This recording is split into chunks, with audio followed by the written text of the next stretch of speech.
All right. Welcome, everyone. Welcome to the human side of AI, leadership, and innovation.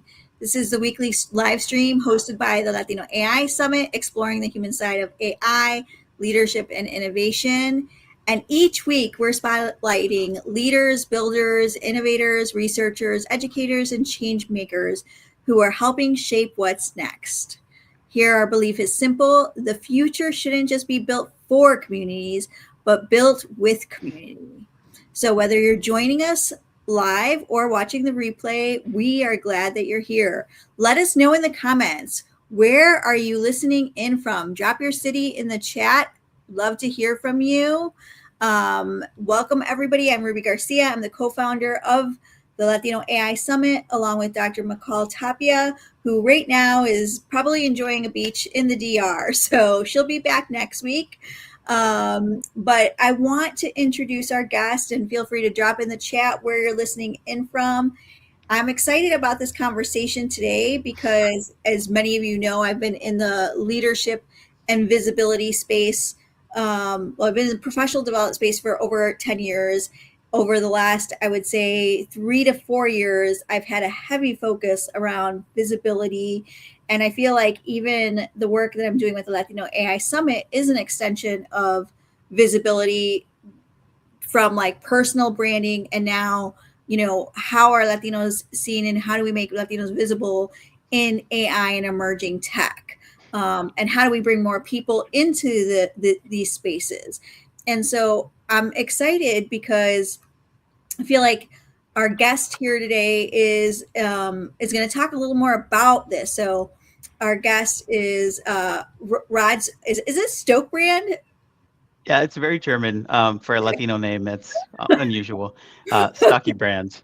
Okay, Stockebrand. I should have asked that beforehand. Okay, so we have Rod All here good. with us.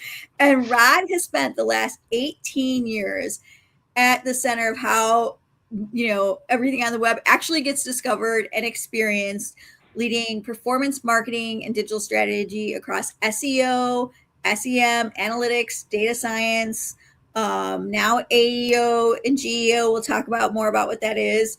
And his work is really what powers visibility for some of the world's most influential brands, including Amazon, Apple, Microsoft, Nike. I think there was some designer, like I can't remember exactly who, but you'll have to tell us later. Starbucks, I know, NASA, American Express, and so many more in the across Fortune 500 organizations.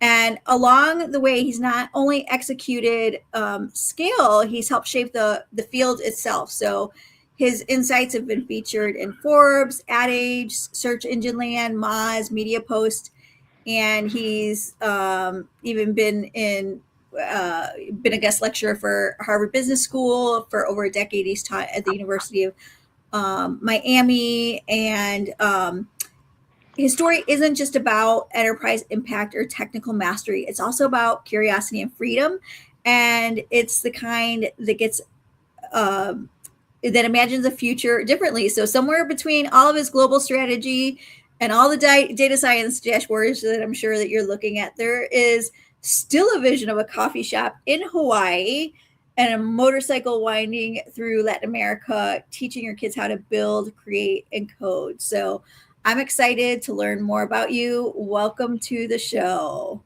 Thanks, Ruby. So awesome to be joining you today. And just really, really proud and excited about what you're doing for the Latino community and the broader community in digital. Yeah, thank you so much. Tell us a little bit about, because you mentioned earlier you've got some German in you, German, right? And the most Latino German name we've heard. So tell me a little bit about, just before we get into like the work and the titles, just tell me a little bit about who you are, your background, and anything that you might want to share with our community. Yeah, awesome. Yep. So my name is Ron Stockebrand, or Rodrigo Stockebrand. I was born in Chile, southern Chile. At the time of my birth, I was actually an active volcano that was erupting.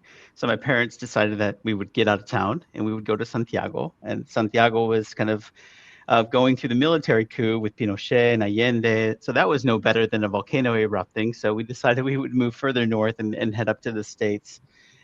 which is kind of where my kind of parents kind of rebuilt themselves and in the future for their kids and all of that stuff. So exciting change happening at a young age. We ended up kind of working our way up north, further north, started in Mississippi. That'll destroy any accent that you have. If you have a Latino accent, like Mississippi is a great accent resetter, uh, giving you a really strong Southern accent to start, kind of the English language. Then we moved up to Wisconsin on an organic dairy farm. And I went through school there. It was exciting. And I remember in actually the sixth grade, one day my dad came in and I was downloading some guitar tabs. I play guitar. And he's like, "Hey, do you think you can help me sell the round baler on the internet?" He's like, "There are ads that show up. Do you think maybe we can take out some ads to sell it?" I wasn't really sure kind of how to do that, but there were ads that were showing up. And one of the ads that came up was advertise your business. And it was from goto.com. Long story short, GoTo then became Yahoo, and then Yahoo eventually sold a lot of the technology. It's what the early versions of Google paid search were, which was goto.com. And you could bid on keywords and then take out some ads on whatever you were selling. So we stumbled our way through that. And it was our first paid search ad in the sixth grade. Had no idea what I was doing back then. But exciting that we sold the baler, because 2 weeks later, a guy called from Nebraska that, "Hey, I saw your ad on the internet. We want to buy the baler." So we were excited to sell that. Had no idea that I would eventually get a future in this, but it was a kind of a calling at a very, very young age. Then somewhere around high school, as I was kind of getting into college, I decided that I would stay within the area of Wisconsin, went to school in Wisconsin. And in college, I wanted to get an internship. And as a farm boy, kind of coming from rural Wisconsin, I figured that the best internship to get at the time with a marketing degree would be MTV. And so I looked on their website. They had an internship for their affiliate marketing department. And I applied and probably emailed the lady close to 100 times and never heard anything back. And then I saw that on the posting, there was a phone number of the person that posted it. And I thought it would be the receptionist or someone in HR, but it was actually the job poster. It was Tracy Shields. She was in charge of marketing at the time at MTV Networks. And first question she asked was, "How did you get my number?" So I told her it was on the website. And I said, "Look, Tracy, at this point, I kind of get that you're not interested in hiring me for this, which is totally fine, by the way. But I just want to let you know, like, I'll get you coffee, I'll park your car, I'll wait in line for you, whatever you need. Like, it just is unpaid, first of all. So if you need an assistant to help you with anything, I'm happy to do it." So she saw the persistence, she saw the drive, and she's like, "You know what? Come out for an interview." Went out to New York, did the interview, got the job. And it was exciting because I had an MTV internship on my resume. Graduated college, and like most college students today, like I kind of found this predicament of like I was overgeneralized. And I applied to hundreds of marketing jobs, and they got the same answer back: you're not qualified enough, you don't have enough experience, you're too broad, etc. And then I went to this job fair, and the lady at Procter and Gamble, I'll never forget the advice she gave me, because she did. There was this job fair where you would basically go and hand your resume to different companies, and all the big companies were there, and no one was calling me back for an interview except for Procter and Gamble. And I spoke with the lady, and I did the first round, but didn't get into the second round. And I just asked her. At that point, I was frustrated. I hadn't heard back from hundreds of job applications, wasn't getting anywhere with this job fair. And I'm like, what is up? Like, I did an internship at MTV. This should be worth something. And her response back was like, "Look, I have a couple minutes. I'm just going to give you some point blank advice." She's like, "The fact that you're applying to all these jobs tells me that you're not qualified for any of them." She's like, "You're too generalized." She's like, "Do you know how many marketing resumes and candidates I get every day?" So I can imagine it was a lot, but then she gave me some advice, which was the law of five. She's like, "You need to go 5 levels deep on anything to be a specialist. And this is the difference between a generalist and a specialist." And I didn't really get that, but she kind of walked me through it. She's like, "What are you interested in?" I said, "Advertising." She's like, "What's the first level below that?" "Well, marketing." "What's the next level down?" "Well, digital marketing." "Where do you go from that?" And then she kind of helped me because I had no idea that digital marketing even existed at that point. And this is like early 2000s. And she's like, "Well, there's this thing called search engine marketing." "Okay, what's a level down from that?" "Well, there's paid search and there's organic search, SEO." And then she kind of explained that, and I had no idea what SEO was, but it kind of like stuck with me like, all right, that's where I need to start, at the bottom, not at the top. So not a generalist, but rather a specialist.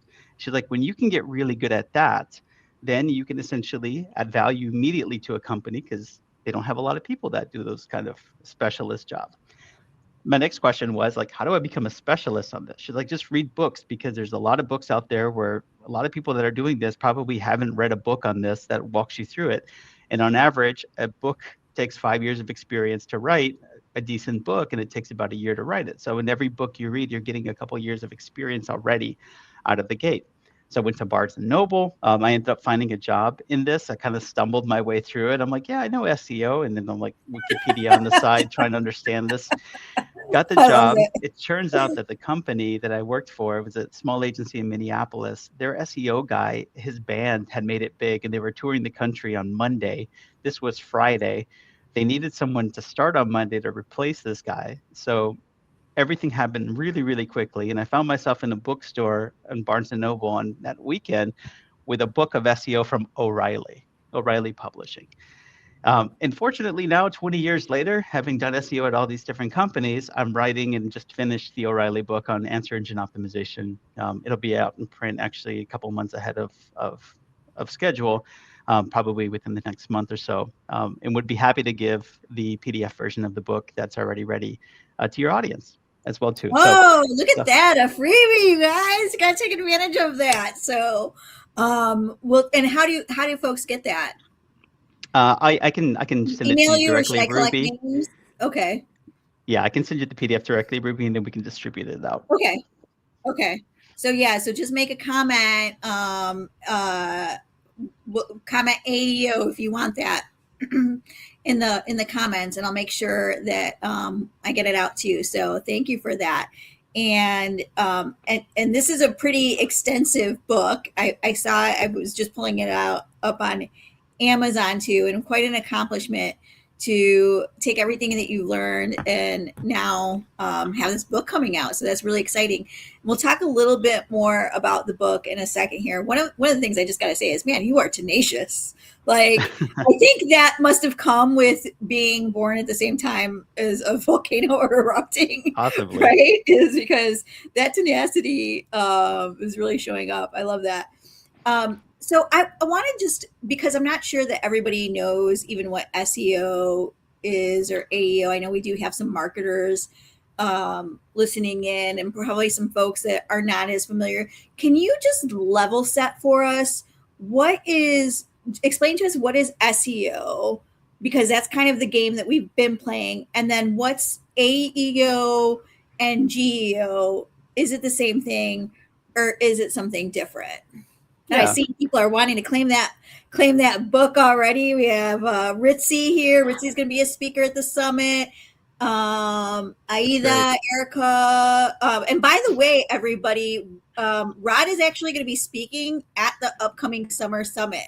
So he'll have a complete session where he's going to actually walk you through some of this. And I think it was called like 42. What was it? 42 ways to To increase your visibility. We'll be going through like a playbook of increase your SEO. 42 different plays. Yeah, so make sure to get your ticket to the summer summit if you haven't yet. I haven't taken down early bird pricing, so if you didn't secure your ticket, today's probably the day because I need to do that. Okay, so Rod, tell us, what is SEO and how has that changed now with AEO and GEO?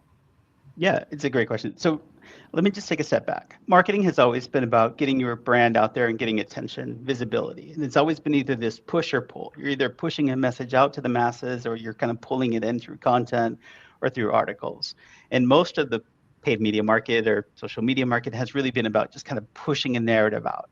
The reason that search became so popular in the digital era, when Google came out, et cetera, is because you could finally kind of put your brand through ads, through Google Ads, in front of people that were raising their hand for information. So if someone was searching for something like black leather motorcycle gloves, or if it was for the best running shoes for training for a marathon or something like that, these were your people. These were the people that were going to a search engine. They were raising their hand saying, I'm looking for this and I'd like information on this. That's very different than a display ad that's on a running website or on a motorcycle website or any kind of contextually rich website. Yeah, you're kind of reaching the audience, but they haven't yet raised their hand to show the intent of the product or the services that they're looking for. And that's really where SEO became incredibly valuable, because now there's this search engine that's aggregating all this information on the web in the as people are publishing and content's getting created in the early 2000s. You have this great harvester of that that's really, really accurate. That's really what put Google on the map. So people are beginning to use it and trust it more and more. And now you're kind of getting this really great kind of source of information. That's why search kind of really started to do its boom, because now there's intent, very specific intent behind that. And that's really what drove the growth of Google, and why most of their revenue for a long time was on the paid search ads, because that's the best place to put your brand, is in front of those hand raisers. In the AI era, this kind of began to shift a little bit, because now information is coming from a variety of other formats now today. But SEO was search engine optimization, which was basically the process of how do you optimize a web page to show up higher in the rankings. So as more people are going to Google to find information and they're showing very specific intent, your web page about that topic can actually show up at the very top of Google by showing stronger signals and relevance for those keywords. And that there was hundreds of different signals that you could do to get there. It could be the pages that link to you. It could be the words that you put on a page. It could even be how optimized an image is, or how quickly the page is loading itself. And it could be a variety of all these different signals all kind of blending and coming together to kind of give you an overall signal as well too. But there are things that you can do to help you boost up in rankings of Google. As more people use Google, that became an even more powerful thing, because now you could essentially get your brand, regardless of whether you're a Fortune 500 or whether you're a small business. It's kind of this even playing field that anyone can essentially compete at this game and get in front of the masses, which turned into millions, then billions, and then hundreds or tens of billions at some point as it grew. So massive traffic opportunity that happened with SEO. But Google was always essentially homework assignment. You would still have to go to the web page, and you would have to find the information on the web page to the question. So it's always like a Q&A. You go to search engines with a question, and you're getting a list of answers back. Now, you're not really getting the answer back. You're getting sources to where the answer is more likely than not on those pages. But it was homework. You had to go to the pages, you had to read through them and find that information. And sometimes if you're doing a task like, let's say, planning a trip to Europe, you probably have to go to different types of web pages. You may have to go to a hotel website, or to an airline website, maybe to a blog about Italy, maybe to a weather page to see the weather for that particular time of year, and maybe to a forum just to ask a couple more questions on there. Essentially, more and more homework. When answer engines came, that really disrupted the whole model, because now you have one synthesized answer that gives you everything all in one place. And that's really what changed the game when LLMs came to place, is that you don't have that homework anymore. That's I'm going to stop you for a second because I want to yeah, ask this question, because I feel like everything has been moving so fast, right? So it was like you've been working at SEO all this time. It seems like I don't know if like you had line of sight, but it feels like LLMs just like kind of popped up overnight, right? Just I just remember myself like in November of 2023 when ChatGPT came out. I was, it was like, oh my gosh, my whole world opened up back then, right? So did you know that yeah. that was coming, and how did you navigate that transition, because that had to change the game for everybody when it came to SEO and the marketing game and getting visible, and being the most relevant. Yeah, so OpenAI had released in kind of more of a private beta some of their earlier models that I had access to, and a few other folks had access to it. I mean, you could publicly request the access, so there was no kind of special privilege that I had of just kind of getting in early and being a nerd at things like text algorithms and wanting to see where this was all heading. There were some tools out there that were kind of doing this before OpenAI's announcement in November 22, like Jarvis was one of them, and there's many, many others that were kind of dabbling in this space, but nothing at scale, nothing with really the true power where you could just ask it anything and get actually a very surprisingly rich result and answer back. So I kind of could see the writing on the wall, but I thought we were way, way, way early still and didn't really know what was happening behind the scenes. And I don't think anyone really did. I think that's their next model, their kind of official model that they published publicly on November 22nd or of 2022. That's, I think, was a surprise to us all, because I think that was the big thing that they were working on releasing. Now, what there were two moments that changed. And this is not just as me as a practitioner of SEO. It's also for anyone that has a website or that kind of their livelihood depends on web content or web marketing or anything web related, because traffic had a really key impact on these two dates. The first was when ChatGPT came out. And we saw like there's this new introduction of an answer engine that you could ask it anything and you get a response back. But we still knew how big Google was. Like none of my client sites or any of the sites that I was working at the time had any substantial hit to their traffic during that release or the months that followed. We just saw it as something new and on the side. We knew that people were going to this, that this was at some point going to become bigger. It was really valuable for the work that we were doing. So we were using it more as a tool. But then Google I/O happened in 2024. And then that's where Google announced that they were going to launch AI overviews, which they called SGE at the time. But AI overviews was really disruptive because now there's at the very top of the search results, there's a synthesized answer. So it's essentially an AI component to search. And that's where we really began to panic as a community, because we thought that if there's no need to go to a website anymore and you're just getting a response at the top, where's the traffic? Then the following year, Google I/O in 25, Google announced AI mode. And that's where we really saw where the direction and the speed into which everything was happening. And Google also announced last year at Google I/O that they were going to be rolling out AI overviews for everyone. And I tell you, Ruby, the next 90 days were the most stressful of my 20-year career in SEO, because not only was I wondering Wow. what's going to happen to search, but I also could see the traffic drop. I mean, not drop, tanking. 20% loss month over month, then 30%, then 55%, and then as high as 75% traffic loss within like a 6-month period. Because what was happening is that the same people were searching, impressions kept going up, more people using Google search, but less clicks. And it's created what's called like the great alligator chart, because one side goes up, the other side goes down. It kind of creates the mouth of an alligator.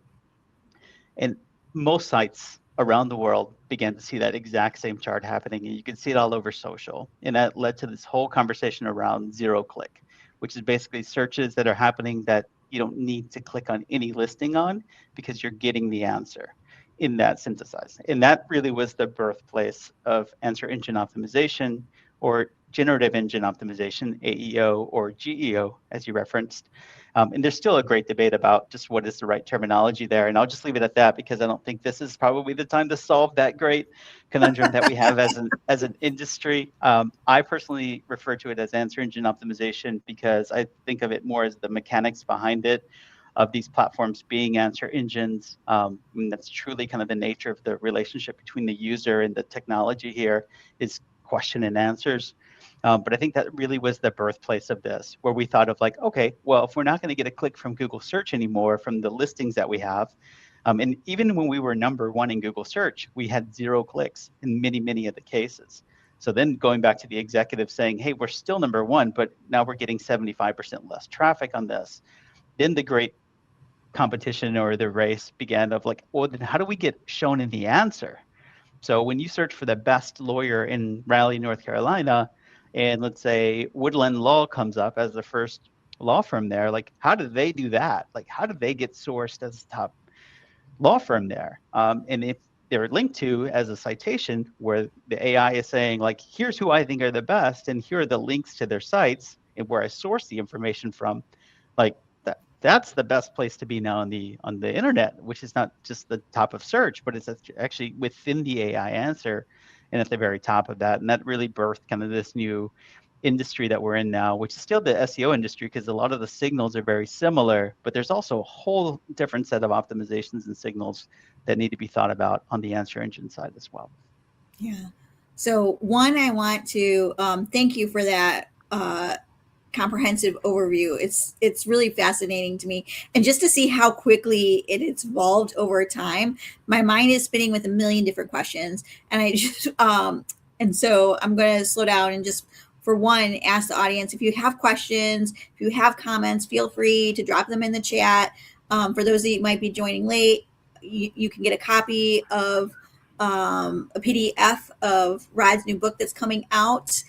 shortly here. So just drop AEO in the comments and I'll make sure to get it to you. So one of the questions that I have now with all these changes is, what do you think that companies are getting either right or wrong about this new AI powered search? Yeah, I think the first thing that they're getting wrong is the way that they're thinking about prompts. So, one of the great things that happened with the launch of AI in Google search, and think of just the billions of users that are seeing AI search now. Even if they never go to ChatGPT or Claude or Perplexity or Grok or any of the others, they're still Googling and they're still seeing AI in the search results at all ages and across all demos and psychographics. So the majority of the world is seeing AI in some capacity in search. But if you think of that, it's also now a place that you can go with even your most intimate questions about anything. So think of like I used to work at Pfizer and led their SEO team there. One of the things we saw was that people were kind of scared to go deep in search because you didn't want to like create a history of like questions that you would have around medical conditions. And sometimes it's very personal, some many cases it's very emotional, kind of what a lot of the patients are going through. Sometimes you kind of want to know if this rash is dangerous or if it's cancerous or if it has some type of like implication, et cetera. But you never really would think to upload a picture of it to Google. With the rise of LLMs now, many people will go to ChatGPT and upload an image of something and say, is this bad? Or should I see a doctor? Or what is this? Or is this cancerous? Or whatever it is, maybe a mole, might be something else related. Same thing is happening in search now, where people are going to search with even their longest, most specific queries. Because they now know that they'll get an answer back. You used to not be able to go to Google and type in, what's the best cruise leaving out of the Bahamas next week with a 2-year-old that has a peanut allergy that is allergic to water as well too, or that really gets tired after 4 p.m. I don't know, something really specific, right? There probably was not a web page or an article on the web that wrote about that super specific thing for you. Turns out everyone's very specific in the way that they search. They just haven't tapped into that larger question that they've been trying to answer. They'll kind of work their way into it. Well, now with search, you can go in with the whole context, as specific as you want to get, and you'll get a result just as specific as you type the question in. That's a really important value exchange. I'll give you my most intimate and most specific search query that I need, and you in exchange will give me back the very, very specific answer. What's happening there is that the long tail is getting massive, meaning that the phrases, the words that people are typing in, it used to be that 20% of Google searches were phrases and combination of queries and words that Google had never seen before, which is quite surprising that 20% of them, think of like just regular search and regular keywords. Now it's close to 65% of the phrases had never been searched before because people Wow. are adding in all of this additional context now that make it very unique to the human. But what that means for keyword research is now we're not just working with a universe of thousands of keywords. We're working with a universe of potentially millions of keywords, at the very least tens or hundreds of thousands of keywords. So people are searching for more and more different combinations of things. But the challenge is with these keyword research tools, and especially now in the AEO space, and this is a big part of the book, was researching all the different tools and experimenting with them and just testing them out, was that they're all very limited on the prompts that you can track. And they're limited in some cases down to just a couple hundred prompts. And in some cases, if you have more budget and kind of more allowance for more prompts, you may get into the 1,000 or the 5,000 or 10,000 prompts. But now we're getting into very restrictive territory, tens of thousands of dollars in tool costs per month just to track that. So the first thing that brands are getting wrong is that they're thinking of the prompts of like, let me just go to ChatGPT and come up with some prompts on here, or let me just take my keywords and just use those, or let me just go by the volume of searches that people are typing in. And that's an okay approach, but you're missing 99% of the conversation that's happening in that hyper long tail. So what I recommend is this idea of a prompt proxy, which is what is the most representative group of terms. If based on the limit you have, if the subscription only lets you put in 100 prompts, what are the 100 most representative prompts for your business? Based off of search intents, those that are searching for information, navigation, kind of working their way to web pages and content, or those that are more commercial or transactional driven. They're looking to buy or they're looking for information to make a buying decision. There's 4 different intent types. you would think of like you want to have representation across the 4 intent types, but you also want to think through the buying journey itself. So when someone's starting to search for information, let's say they're buying a car, they may search for things like a year, make, and model first. Then they may get into specific trims and features. Then they may get into photos of the interior and maybe even pricing. And then ultimately they'll work their way into a dealership and into like a financing rate or the pricing. That's the journey that they take on. You want to have representation across the entire journey and across different intents. Now, if you're limited out of 100 keywords, there are tools that you can use, and you can even ask an AI that I want to create a prompt proxy that represents the buying journey, or you can feed it information about your buying journey if you have that. Maybe it's an audience study or personas that you have run the audience, and it'll give you a good representation. So it's not using AI to create just a random list of prompts. It's actually getting very specific of creating a proxy of prompts that represents the buying journey and the different intents. And again, that's scaled down to whatever subscription you have. If your quota is 100 prompts or 500 prompts or thousands of prompts, that's where you want to fit it to. Obviously, the more quota you have, the more allowance you have for prompts, the much kind of statistical meaning you have here, because now you're getting into volume, how many people search for this versus this, et cetera. So I think that's the first thing to solve, is just getting that prompt proxy. Okay. So now if we take it down to maybe even so that I'm thinking that was like kind of big organizations. Think about small business owners. We have a lot of small, and I can see some of the names here that of people that are showing up on here. And we have some questions too I want to get to as well. But thinking about small business owners, when they're thinking about AEO, what would be the 3 recommendations that you would, give a small business owner when it comes to, because I think a lot of people have been playing, but they've been working on SEO, and now they need to think about, okay, where do I come up in the search engine? Am I coming up at all? I know that I've done searches for myself and for the Latino AI Summit, which some of the things have come out wrong, so it tells me I definitely need to work on that. But when we're thinking about, if you were advising like a small startup, or a small business owner, what are some of the first things that you would tell them to do? Because what it sounded like is very complex and sounds like you need a team for. But for someone, who maybe is either a solopreneur or has a small team, of 5 and are doing it on their own, or maybe they're outsourcing, but want to take some control, what advice would you give to them? Yeah, I mean, the first thing is just get excited, because you have the opportunity to trump even the biggest competitors and brands in this space. It's still a very open field opportunity, which is not the same case for traditional search, where those that have won in the past tend to continue to win in the future. It's really hard for a small business to make a meaningful, to jump at the top of search, of Google search. That's a very hard thing to do. To get to the synthesized answer in AI to show up as the answer is actually a bigger opportunity right now. So what I would focus on is look at the prompts that people are typing in now that are getting super specific, and write content about those prompts, because it's very unlikely that your big competitors are doing that. So if it's a small law firm in Tucson, Arizona, let's say it's a patent office, a small patent law firm with one attorney, and she's getting her business off the ground, and they got a blog. What I would look at is I'd go to ChatGPT and I type in things like, what are all the hyper long tail phrases that people are typing in the ChatGPT? This would be my prompt.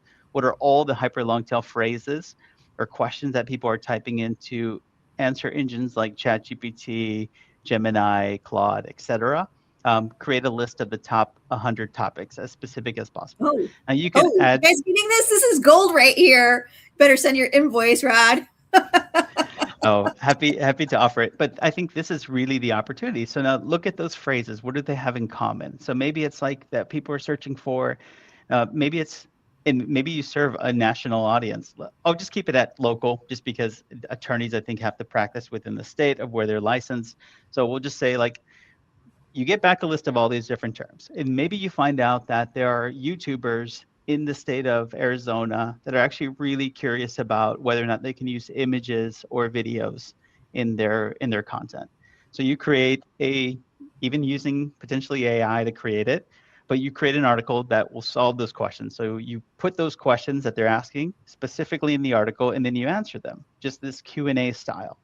Now, again, it's very unlikely that someone within that industry has already done something like that if you go to the hyper long tail, these very long, very specific phrases, and you create content there. So it's like if you think of the tail itself, you have these head terms, which is basically like one or two keywords, attorney Arizona, or lawyers near me, or something like that. These are all head terms, highly competitive. If you go all the way to the right, the longer phrases, the 20, 30, 40 words that are combined into a sentence, you'll get all of that from that prompt. When you go to those, now you're getting into someone that's looking for a very specific article about that very specific topic. That's where you run into almost no competition, where no one really creates that. And what LLMs crave is exact match content, content that exactly matches the exact phrase that was typed in. And when they don't get that, they'll go broader, a little bit broader, and then a little bit more broader until they eventually find something close to what the user searched for. What's happening there, though, is not a volume play, because maybe not a whole lot of people are searching for that specific topic. What's happening now, though, is you're feeding the LLM with data about relevancy. So you just created a very exact post about a very exact query. Now they're going to measure something called the click-through rate, which is when I showed that site or that source or that article, how many people clicked on it. And when you're the only one that's exactly answering the question for that, click-through rates tend to be higher. That click-through rate is gold for your ability to come up for a broader set of terms. So now the LLM says, okay, this law firm in Arizona was incredibly relevant about this one topic. If someone searches for something maybe a little bit broader, they probably are going to be relevant about that as well too. And at some point, the LLM just says like, you know what? Anything legal that has to do with intellectual property in Arizona, those three topics, I'm just going to show these guys because they're the source. They have this blog, it's growing, etc. The biggest challenge in LLMs today with AI search is that these LLMs, the large language models like an OpenAI, Claude, et cetera, they do not have the resources that Google do to crawl every web page. They're lazy. I mean, they're lazy because they don't really have the resources to put towards that. It takes a lot of computation to be able to look at every web page every single day, every time there's changes. So they look for signals and kind of patterns. And once they can just make an assumption, like, yeah, these guys are really good about legal stuff in Arizona, they'll draw that assumption and they lock in that source as a trusted source for that. That's where the real treasure comes in, because that's where you start to see the traffic go up for terms that you don't even have covered on the blog, because you're just getting sourced, or you'll get sourced as the best patent attorney in Arizona. And those broader searches will show up the source because you've already won on the hyper long tail. So hopefully this is all making sense. It's not too technical or too confusing. I guess my main point here is that anyone can win at this game, but you have to start in the opposite direction. You don't go where all the attention is first. You go where you can basically have the closest and the exact match. Oh man, this is so good. And Sammy had said that she just did it and bam, tremendo.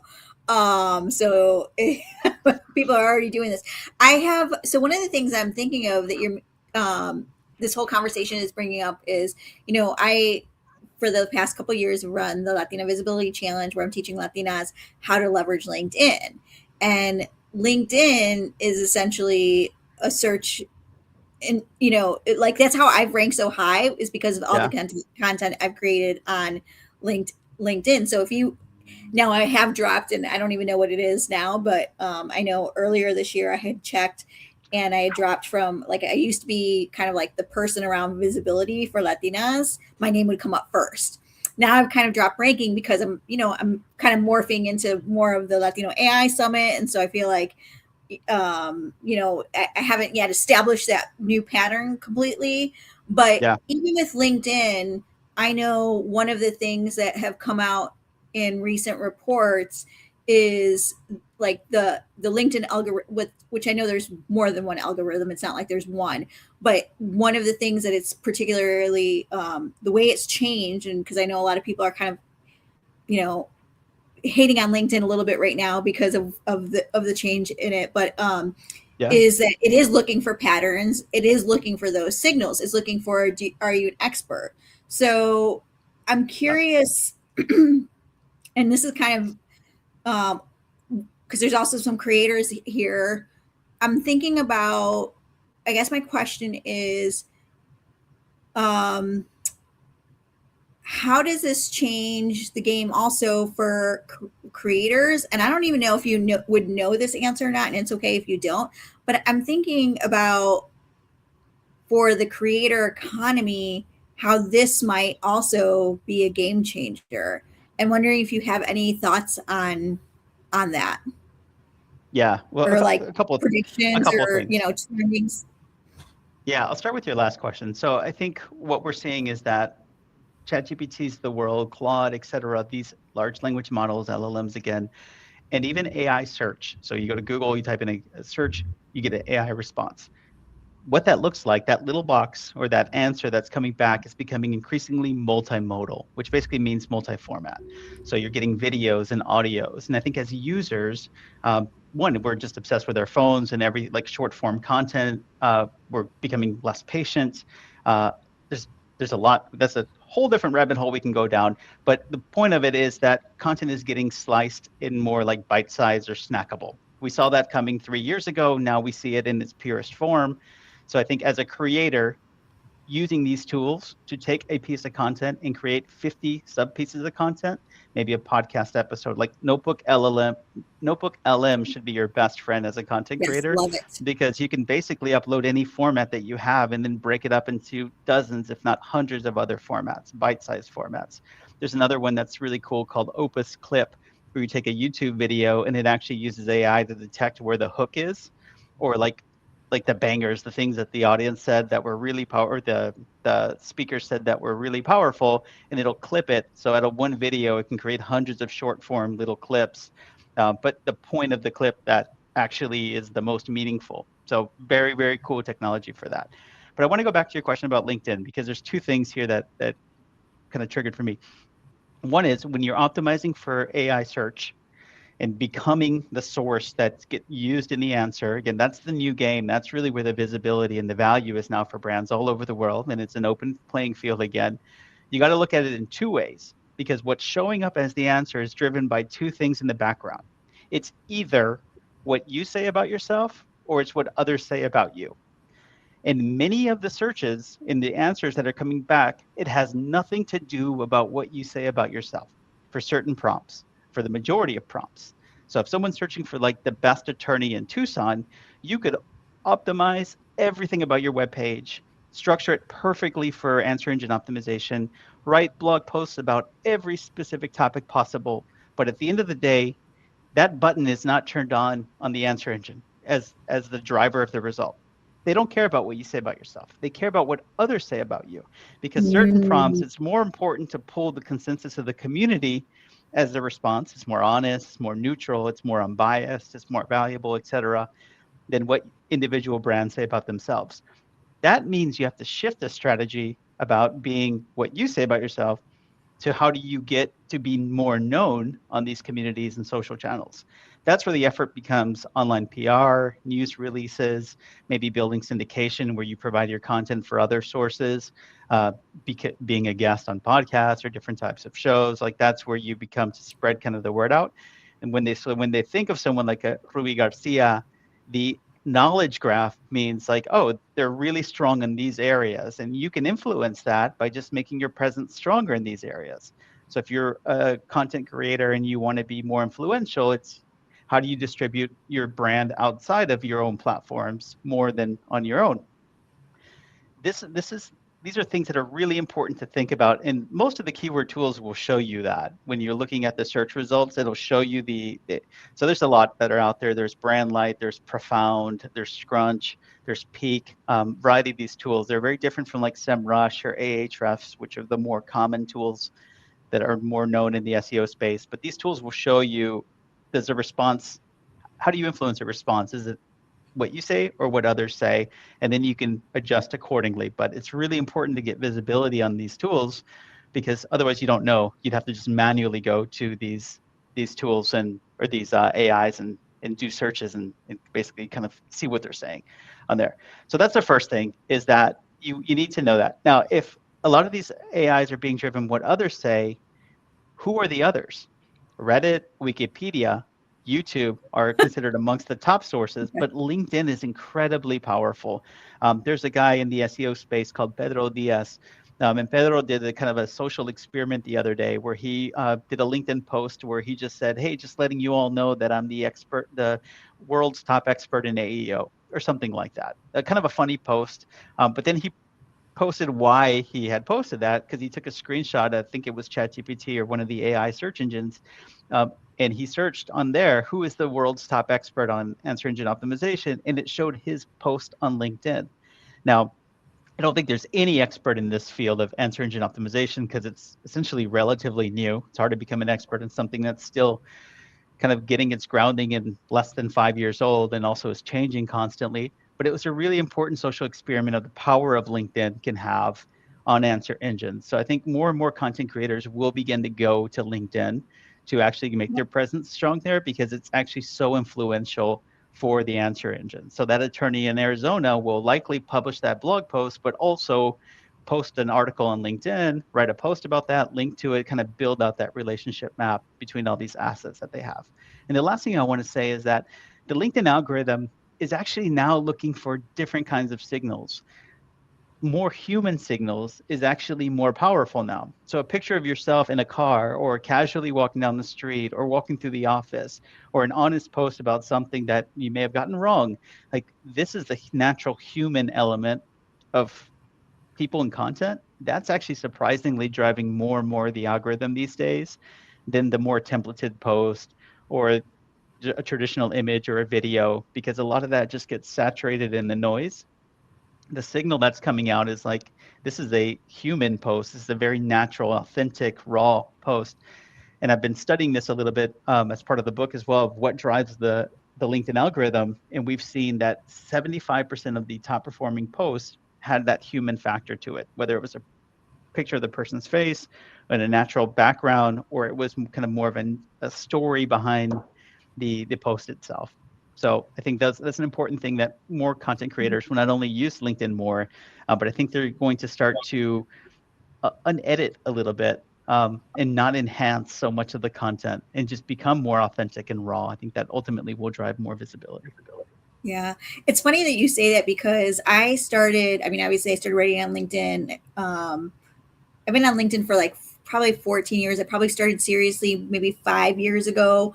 I challenged myself to write a post every single day, and it had It's nothing to great. do about whether I was visible, whether I was going to get likes or engagement. I mean, felt like I was going into the black hole back then, right? And since then I've obviously grown so much, and I have started using AI not to write my post, but to like edit and refine it. And but I get irritated because then it doesn't I feel like it doesn't sound like me sometimes. Right. Um, and I've literally been thinking like I'm just gonna just go back to completely not having it even edit and just put it in my natural form. Um, because Yeah. I don't like the pattern. You see the patterns, right? And even and it doesn't convey. And I feel like there's also, I mean, this is maybe on the woo side, but I feel like there's also an energy like when you write something from the heart. And I mostly do that through my private newsletter that's not um, LinkedIn facing. I feel like those are the ones that I always get the most response of, people replying back and saying like, oh, I felt this, or commenting on something. And so I feel like that energy comes through. So I think, Yeah. I think I'm making that commitment to go back to like, no AI, you're convincing me now. And I'm glad you're also encouraging me with LinkedIn, because I've been a little frustrated with the algorithm lately, as big of a, you know, um, champion of LinkedIn that I've been, just because I've met so many amazing people. Yeah, and you're doing phenomenal things on LinkedIn. So I think you're a true testament of kind of the power of growth that's there. It's so tempting to use AI to write and to edit and to do all of these things because you can scale so quickly, but that's becoming so commoditized now that it's no longer the Yes. competitive advantage to scale, to spread, and to use to kind of content create. I think when you use AI to scale the human side of it, though, and that's, I was talking to a guy that runs the editorial desk at the New York Times, and he was telling me that it's always a really tough challenge to get journalists to kind of incorporate new technology. and they're having a record growth year, and everyone is really kind of doubling down on the AI piece. But he was telling me like what's behind the strategy is really to double down on the human side of it. More writers, more authenticity, putting journalists more into these verticals of things that they're passionate about to build that signal of expertise, and then using AI to kind of distribute that content into multimodal, multi formats, so that if you like Ruby Garcia's take on digital marketing or community building, you may also like her podcast or this clip that she has or this quote or this image or this mind map around her thinking. So there's so many different ways to get your thinking, your expertise, the things that make you human into all these different formats that then get served up in AI. And that's the new competitive advantage. And it's kind of like going backwards in a way. It's not using AI to create, it's more using AI to but disseminate the human side of it. And I'm seeing a lot of creators now like reverse their strategy and do more live posting or unedited and unscripted takes on certain things. This is why live shopping is so powerful now. It's because things can go wrong. It's very pure, it's very open, and it's very human. And I think ultimately that's the road that a lot of creators will take is how do I kind of show myself more prominently and then use AI to scale the format. Yeah. It's funny that you say that too about just the humanness, because I've always, like, for when I have ADHD, so I'm all over the place. My brain runs way faster than the words come out. I feel like I don't always speak as fluid as I want. But yeah, that's one of the things that people have literally said, Ruby, that's what attracts me to you. That's Yeah. why, like, I see you as a leader, but you aren't perfectly polished. You show up as you are. I'm the same if you met me on the street as you meet me right now. Like, really, nothing changes. I just probably show up with better hair when I'm going to be on camera, right? But that's about it. Yeah. The Um, musician Charlie so Puth. I really appreciate that. I feel like there's. Oh, go ahead. Yeah, no, I'm sorry, I didn't mean to cut you off. I was just going to share the example that a musician called Charlie Puth, popular musician, he was looking at AI generated music, and some of it's really good. Like it's flawless, it's perfect, all the percussions, all the sound, it's all equalized. But then he compared that to one of the Beatles track. I think the song was Help on one of the Beatles albums, and it was riddled with imperfections. There was notes that were off, there was melodies that were inconsistent, and it was also one of their number one songs at the time. And he was talking about like the value of imperfection, the value of human. Mm, And that's why the music will never go towards the way of AI. Like you'll never go to Spotify and just see AI songs and artists on your playlist. I mean, maybe there could be some in the future, but we're drawn as humans back to the human side of it. And I think ultimately that's the connection that we make is not with human and technology, but human and human. And I think that's the great kind of opportunity that we have now. We know what to create. We have this great tool now that we can get ideas and niches and content ideas like just galore and disseminate in all these different formats. But at the end of the day, it has to be the person behind the camera, the voice, the imperfections to make that connection, to separate you and build the tribe around that. yeah, I love that.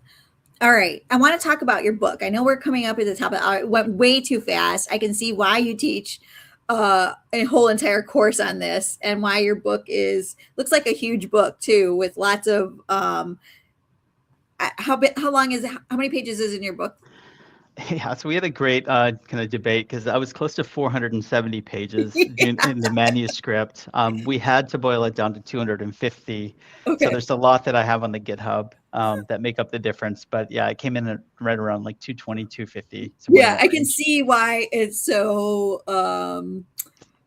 robust. There's a Yeah. lot to learn here, and I think it sounds like this is a very growing space too. So I'm thinking about marketers that maybe have been generalists that might want to, start to narrow down and find expertise. Like this might be a direction to go. So, I want to talk about your book. What inspired you to write your book? Yeah, what really comes down to that story at the beginning is I found myself 20 years ago in a Barnes and Noble with no idea what SEO was, with this new job, and finally a glimmer of hope that I could, get out of college debt and kind of start a career in something. And it was a book from O'Reilly on SEO.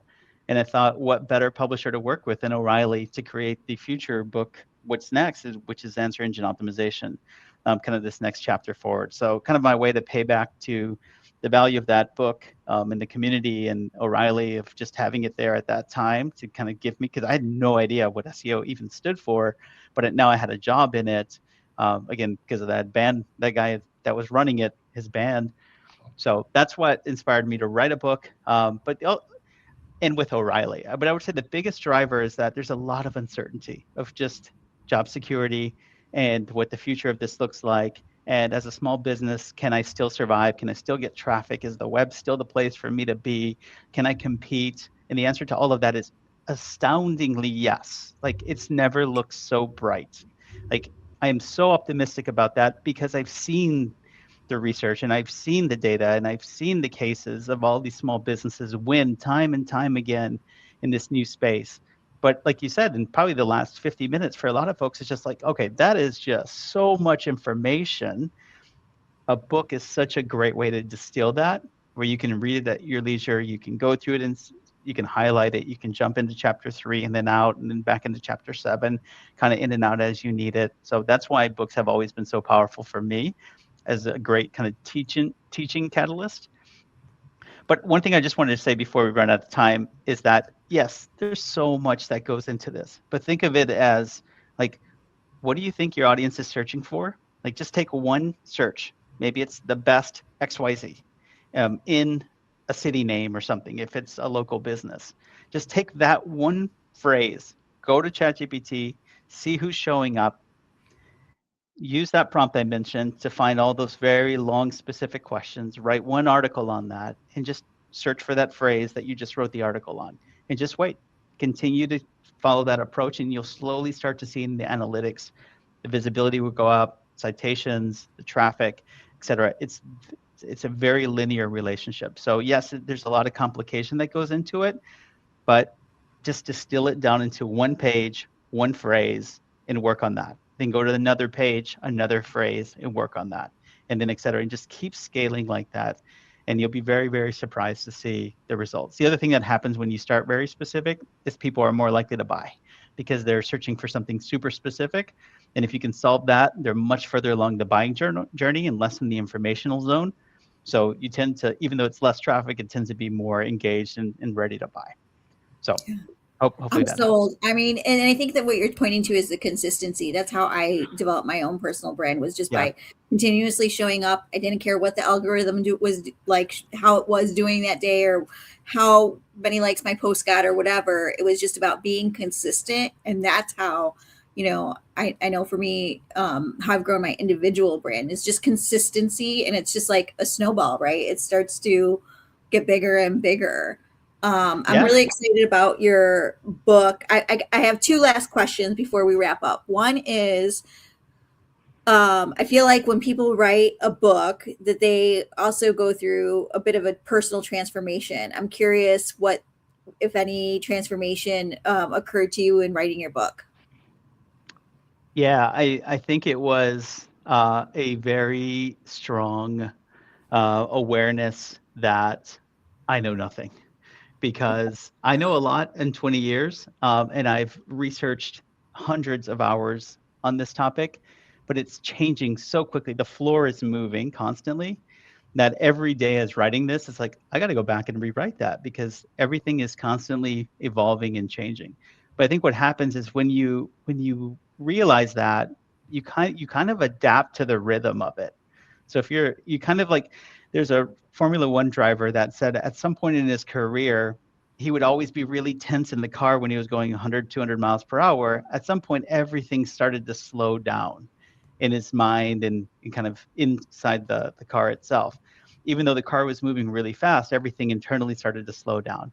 That happened for me in writing the book, is that all this changes are happening. At some point, like, I started to see the patterns a lot clearer, because like I started to slow down mentally and connect the dots as well too. So that was probably the biggest transformation for me, is just realizing that there's just so much to this world that we just haven't been trained for in digital marketing and in traditional SEO, that is just having that learner's mind again.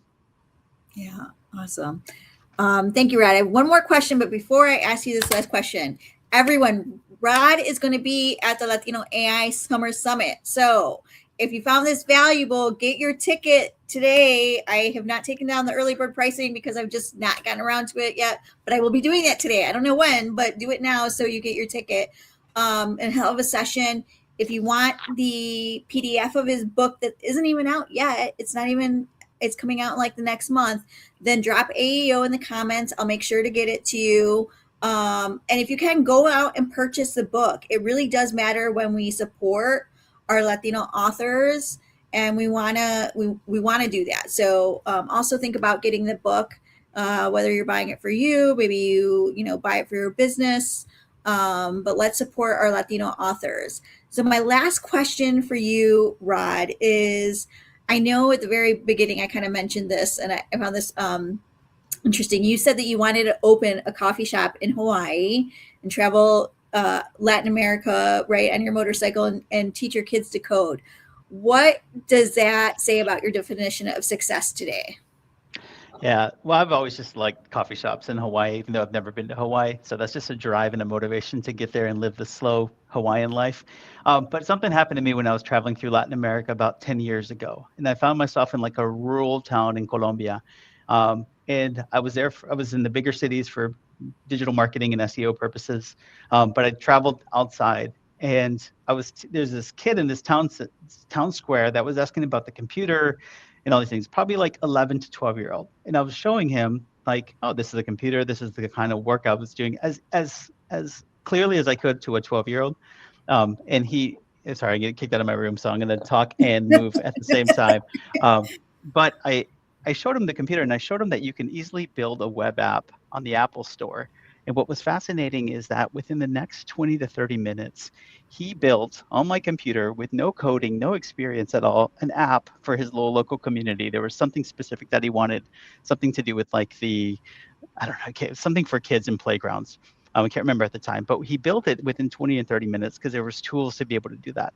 But you should have seen his eyes and his reaction when he saw his app in the App Store, which we did easily, cheaply, and quickly. That hope for someone in a small town that you could create something at the world stage as easily, that's the world we live in now with AI. Anybody can create anything anywhere that can reach the masses, and this can be life-changing for everyone in their lives. That's what inspired me, and that's where eventually the drive is coming for. At some point, having a bus that we go all around Latin America and we teach people AI, and we teach them how to create and how to put their ideas and thoughts into products into the world. I love it, and I am so here for that. McCall and I have talked about doing something in DR and in Mexico, and I can see that doing that in other countries as well. So I don't know. We might have to continue this conversation and see where we can take this, because we should make these tools accessible, and Yeah. That means starting everywhere from like AI awareness and literacy to AI fluency. So I really appreciate that. Thank you, Rod, for being so generous with your time, for being generous Likewise. with your book and your expertise. I appreciate you so much, and I'm looking forward to having you at the Latino AI Summer Summit in July, in 22 days away, 21 days away. So Thanks, Ruby. thank you again, and thank you to everyone joining. I know we didn't get to all the questions. We will go back and look at those. Just never seems like there's enough time, but yeah, send them we'll to me and I'll respond to them all. All right. Thank you, everyone. See you. Bye-bye.